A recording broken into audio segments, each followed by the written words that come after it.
சிவாய நம. திருச்சிற்றம்பலம்.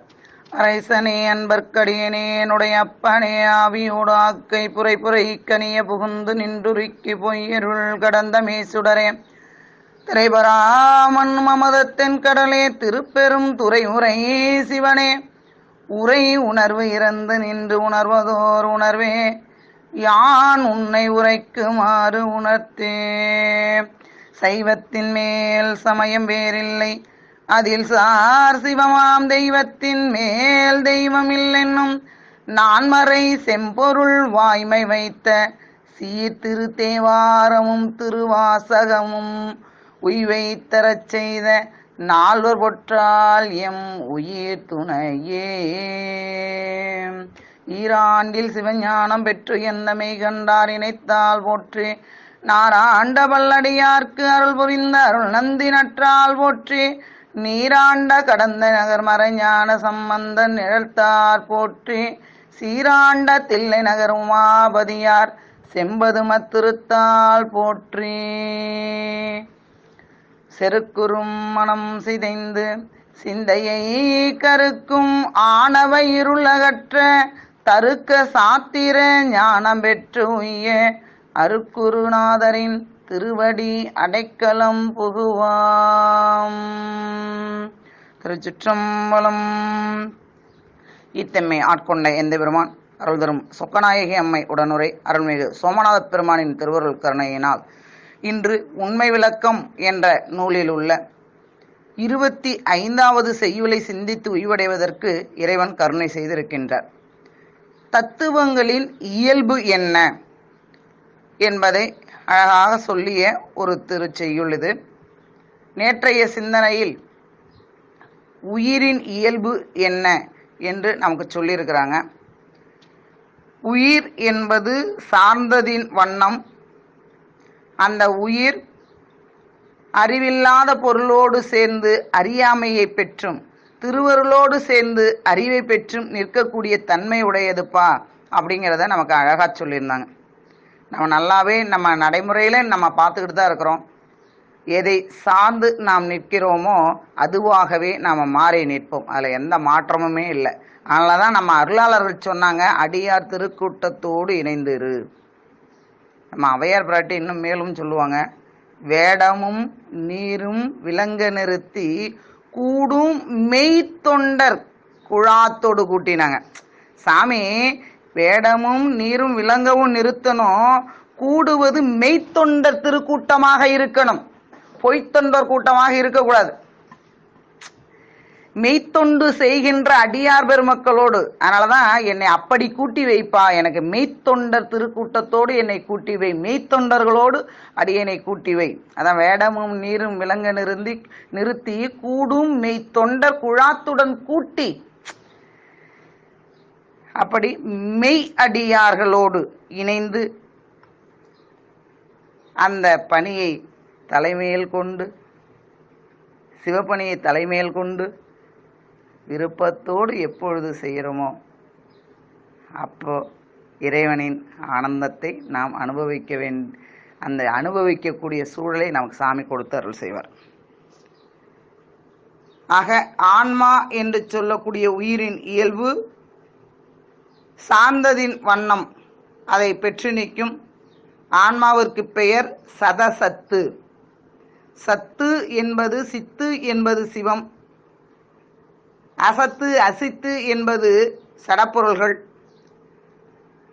இந்த சத்து பொருள் அசித்து பொருளை அறிய வேண்டிய அவசியம் இல்லை. அசித்து பொருள் ஒரு நாளும் சத்து பொருளை அறிய போவதும் இல்லை. அப்ப இது ரெண்டையும் அறியக்கூடிய ஒன்று இருக்கிறது என்றால் அது நீதான், உயிராகிய நீ. இதையும் அறிவாய் இதையும் அறிவாய். இதோடு சேர்ந்தால் இதன் தன்மை பெற்று நிற்பாய், அதோடு சேர்ந்தால் அதன் தன்மை பெற்று நிற்பாய். அதனால உனக்கு பேரு சதசத்து என்று நேத்து சொல்லிய ஆசிரியர் இன்று தத்துவங்களுடைய இயல்பு என்ன என்பதை சொல்லியிருக்காங்க. அப்படி அந்த இயல்புகளை சிந்திக்கும் வண்ணம் கருணை செய்த திருவடித்தாமரைகளையும் குருநாதரின் திருவடித்தாமரைகளையும் அடிநாயனே ஆற்றுப்படுத்தி வருகின்ற ஆசிரிய பெருமக்களின் திருவடித்தாமரைகளையும் அடியார் பெருமக்களின் திருவடித்தாமரைகளையும் மனம் மொழி மெய்களால் வணங்கி கொண்டு அடியேனை ஆண்டு அருள் செய்யும் சோமநாத பெருமான் இச்செயலுக்கு விளக்கம் சொல்லி அருள வேண்டும் என்று அவருடைய திருவடித்தமர்களுக்கு விண்ணப்பம் செய்து கொண்டு மனவாசகம் கடந்தார். தத்துவங்கள் ஆறாரும் தம்மைத்தாம் என்றறியா எத்தன்மை எண்ணில் இயம்பக்கேல் சுத்தமாம் ஆறு சுவையும் அறியாவே தம்மைத்தாம் கூறில் அவை இவை போல் கொள். ஆறாறு தத்துவம் 36 தத்துவங்களும் தம்மைத்தாம் அறியவே அறியாது. அப்படிப்பட்ட தன்மையை சொல்லுகின்றேன், நீ கேள். எப்படிப்பட்டதுன்னா, எவ்வாறு இந்த 6 சுவைகள் தம்மைத்தாம் அறியாதோ அவை போல இதுவும் தம்மைத்தாம் அறியாதுனர்.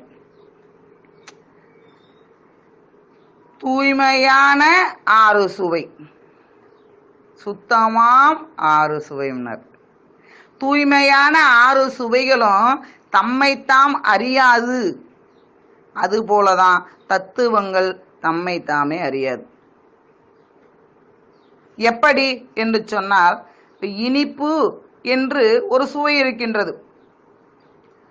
அந்த இனிப்பு என்ற சுவை தாம் இனிக்கிறோம் என்பதை உணருமா என்றால் ஒரு காலம் உணராது. அதுபோல கைப்பு என்று சொல்லக்கூடிய கசப்பு இருக்கின்றது. அந்த கசப்பு என்ற சுவை நாம் கசக்கிறோம் என்று உணருமானா ஒரு காலம் உணராது. உவர்ப்பு இருக்கின்றது, உவர்ப்பு நாம் உவர்க்கிறோம் என்று ஒரு காலம் உணராது. புளிப்பு இருக்கின்றது, புளிப்பு ஒரு காலம் நாம் புளிக்கிறோம் என்று உணராது. துவர்ப்பு தாம் துவர்க்கிறோம் என்று அது ஒரு காலம் உணராது.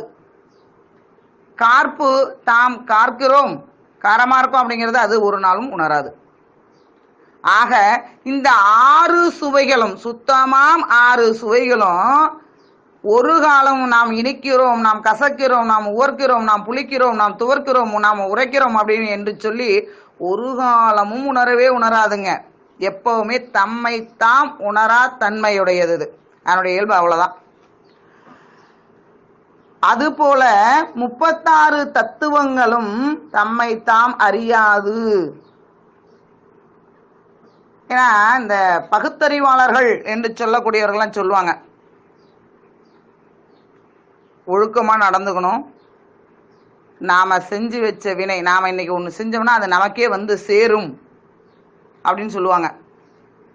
வினை என்பது சடம். அந்த வினை தானே போய் தனக்கு செய்தவரை போய் தேடி போய் அடைந்து அவனுக்கு இன்பத்தையோ துன்பத்தையோ கொடுக்கிற அளவுக்கு அதுக்கு அறிவு கிடையாது. ஆனா அவன் சொல்லுவான், கடவுள் எல்லாம் வேண்டியதே கிடையாது, அந்த கடவுள் வேண்டியதே கிடையாதுன்னு சொல்றது கூட சாமி உள்ள இருந்து அருள் செய்யறாங்கிற அறிவு அதுக்கு தெரியாது. அப்போ அவன் என்ன சொல்லுவான் அப்படின்னா, அது தானாகவே வந்து கூடிவிடும், தானாகவே வந்து வினை ஊட்டுமா, வினை உறுத்து வந்து ஊட்டும், அதை ஊட்டுறதுக்கு யாரும் அவசியம் இல்லை அப்படிமா.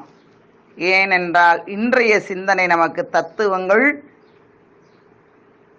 என்ன ஆகாதுங்க, தம்மைத்தாம் அறியாது. அதனால அந்த தத்துவங்களை கூட்டி வைப்பதற்கு, இயக்குவதற்கு ஒருவன் வேண்டும். ஒருவன் செய்த வினையை அவனுக்கே மீண்டும் ஊட்ட வேண்டும். அப்படி ஊட்டுவதற்கு பெருமான் வேண்டுங்க. இன்பத்தை கொடுப்பதற்காக இருந்தாலும் சரி, எந்த வினையாக இருந்தாலும் ஊட்டுவதற்கு நம்ம சிவபெருமான் வேண்டும். அப்படி இல்லைன்னா வினை சடப்பொருள் என்பதால அது தானே வந்து உயிரை சார்ந்து இன்பத்தையும் துன்பத்தையும் ஊட்டாது. அப்ப தத்துவங்கள் தம்மைத்தாம் அறியாது என்பதை நமக்கு தெளிவா சொல்லியிருக்கிறாங்க. நம்ம எல்லாருக்குமே தெரிந்த ஒரு சித்தர் பாடல் இது. சிவவாக்கியர் நமக்கு அளித்த ஒரு பாடல் இது. இந்த பாடலை தான் எல்லாம் எடுத்துப்பாங்க. சிவவாக்கியர் என்ற சித்தரே வந்து இப்படி பாடி இருக்கிறாரு, கடவுள் இல்லை அப்படின்னு சொல்லிட்டு. ஆனால் இதை பொருள் கொள்ளும் முறையில் அனைவருமே வேறுபட்டு நிற்கிறாங்க. இந்த பாடல் அமைந்த முறை வினாத்தரவு என்ற வகை. வினாவை கேட்டு விட அங்க அடுத்த வரையிலே சொல்றது. இவங்கெல்லாம் என்ன நினைச்சுக்கிட்டாங்க, வேறு மாதிரி பொருள் எடுத்துட்டாங்க. இதுக்கு எப்படி பொருள் காண வேண்டும் அப்படின்னு சொல்லி பார்த்தீங்கன்னா,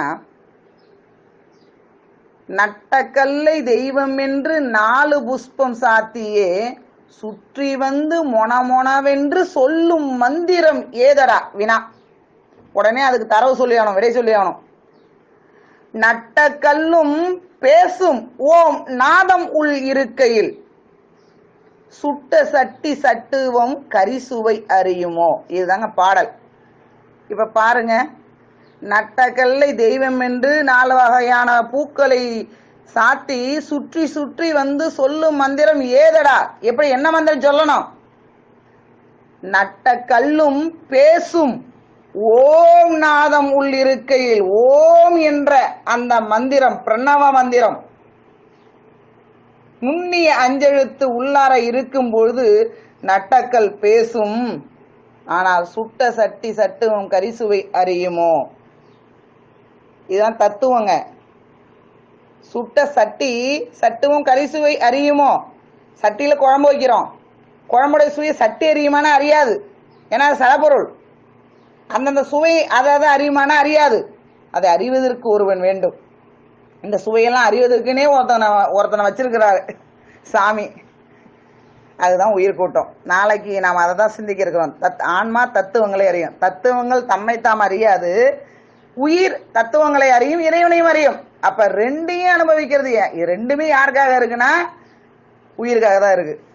சாமியும் உயிருக்காக தான் இருக்கிறாரு, சடப்பொருளும் உயிருக்காக தான் இருக்கு. சடப்பொருள் அனுபவத்துக்கு வேண்டி பெருமான் உருவாக்கி கொடுக்கிறார். அந்த சடப்பொருள்ல இருந்து சில பொருள்களை மாயை கொண்டு மாயத்தை உருவாக்கி கொடுக்கிறார். உலகம், நுகர்பொருள், இவற்றையெல்லாம் உடல், இவற்றையெல்லாம் உருவாக்கி கொடுக்கிறார். ஆனந்தத்தை அவர் கொடுக்கிறார்.